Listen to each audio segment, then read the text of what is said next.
మీరు వింటున్నారు నాన్న కథ చెప్పవా Telugu kids stories in Telugu podcast by Sitaraman Rayan. Tenali రామలింగడి కథలు.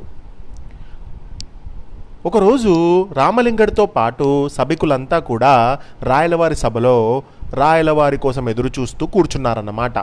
ఆలస్యమైందే, ఇంకా రాయలవారు ఎందుకు సభకు రాలేదు అని ఒకరికొకరు అనుకుంటూ ఉన్నారు.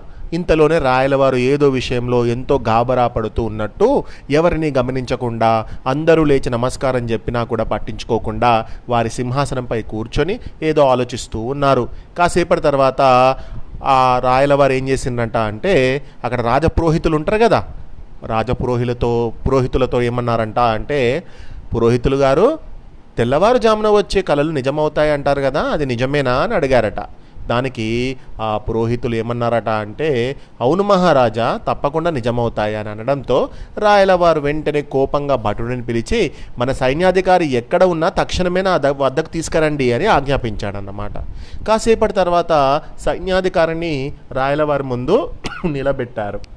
వెంటనే రాయలవారు కోపంగా, మమ్మల్ని యుద్ధంలో చంపడానికి ప్రయత్నించిన వీడికి మరణశిక్ష విధిస్తున్నాను, రేపు వీడిని ఉరి తీయండి అని ఆదేశిస్తాడు రాయలవారు. అక్కడ ఉన్నవారు ఎవరికి ఏమీ అర్థం కాదు.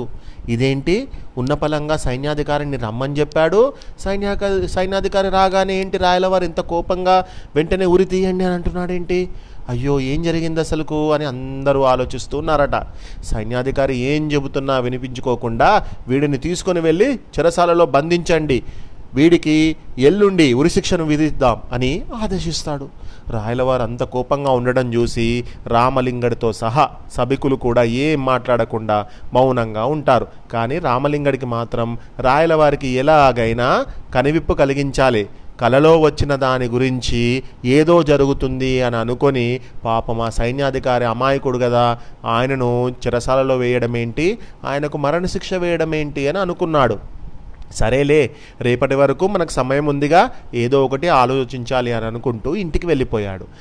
తర్వాతి రోజు రాయలవారితో సహా అందరూ సభలో ఉండగా ఒక పెద్దావిడ తన కొడుకును వెంటబెట్టుకొని వచ్చి, మహారాజా, మీరు మీ కిరీటాన్ని నా కుమారునికి ఇచ్చి నా కుమారుణ్ణి సింహాసనంపై కూర్చోపెట్టండి అని అడుగుతుంది. అది విన్న రాయలవారితో సహా అందరూ ఆశ్చర్యపోతారు. వెంటనే రాయలవారు, ఏమిటి అధిక ప్రసంగం, నీకు ఏమైనా పిచ్చి పట్టిందా, మహారాజుతో మాట్లాడుతున్నావని గుర్తుపెట్టుకో అని అంటారు.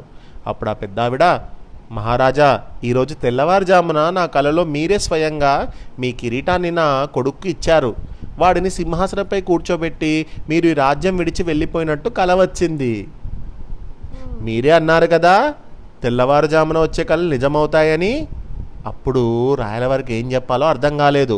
వెంటనే రామలింగడు లేచి ఆ పెద్దావిడతో, అమ్మా, మీకు కలలోనే కదా మా రాయలవారు మీ కుమారుడికి కిరీటం పెట్టింది, సింహాసనంపై కూర్చోపెట్టింది, అదంతా కూడా కలలోనే జరిగినప్పుడు మీ కుమారుడు రాజ్యపాలన కూడా కలలోనే చేయాలి కదా అని అంటాడు. ఇక నువ్వు ఏమైనా మహారాజుని ప్రశ్నించాలనుకుంటే వెళ్ళి నిద్రపోయి నీ కలలో ప్రశ్నించుకో అని చెప్పడంతో ఆ పెద్దావిడ ఏం మాట్లాడలేక చిన్నబుచ్చుకొని అక్కడి నుంచి వెళ్ళిపోయింది. రాయలవారికో న్యాయం, నాకో న్యాయమా అని అనుకుంటూ వెళ్ళిపోతుంది. అంతా విన్న రాయలవారు, అయ్యో నిజమే కదా, నాకు కలలో వచ్చింది ఏదో రాజద్రోహం జరుగుతుంది అని చెప్పి అంత మాత్రానికి పాప మా సైన్యాధికారిని నేను ఉరి తీయడం తగునా అని అనుకుంటాడన్నమాట. వెంటనే తన తప్పును తెలుసుకొని సైన్యాధికారికి మరణశిక్షను రద్దు చేసి అతన్ని బాధ పెట్టినందుకు ఎన్నో బహుమతులు ఇచ్చి పంపించేస్తాడు. తన తప్పును తనకు ఈ విధంగా తెలియజేసినందుకు రామలింగడికి కూడా బహుమతులు ఇస్తాడు. ఇక ఈసారి మాత్రం సభికులంతా రామలింగాన్ని చూసి అసూయపడడం మరిచి రాయలవారు వేసిన శిక్షను తలుచుకొని భయపడ్డారు.